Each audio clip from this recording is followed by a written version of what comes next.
ప్రశ్న ఎక్కడ, వికాసం అక్కడ. చుట్టూ ప్రపంచం ఏది ఏమిటి?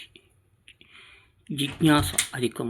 మనుష్యులలో అనుక్షణము అలజడి, సందేహం. ప్రశ్నలకు సమాధానాలు తేలిగ్గా దొరకవు.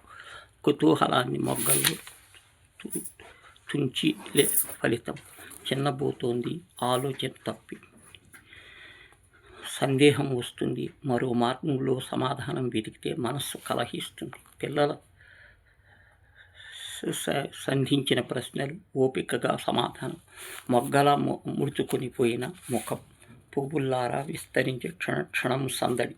పిల్లలకు సందేహించే ప్రశ్నలు, ఒకవేళ తెలియక వేరే మార్గం వెతకాలి. అద్భుతం వికాసానికి, ప్రశ్న సమాధానం వికాసానికి.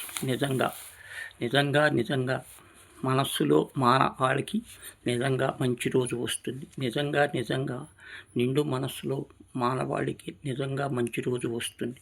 నిజంగా సకల లోకాలకు ఆనందం. పగా ద్వేషాలు పెంచే దానగుణము నశిస్తుందా? నిజంగా నిండు మనసులో మానవాళికి నిజంగా మంచి రోజు వికసిస్తుంది. పిడికిలు బిగించి సంఖ్యలు వేసే సున్నిత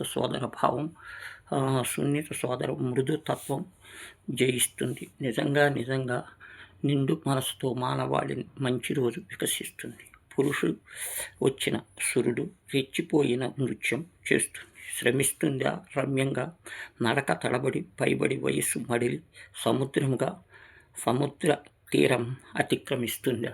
నిజంగా నిండు మనసుతో మానవాళి నిజంగా మంచి రోజులు వస్తుందా?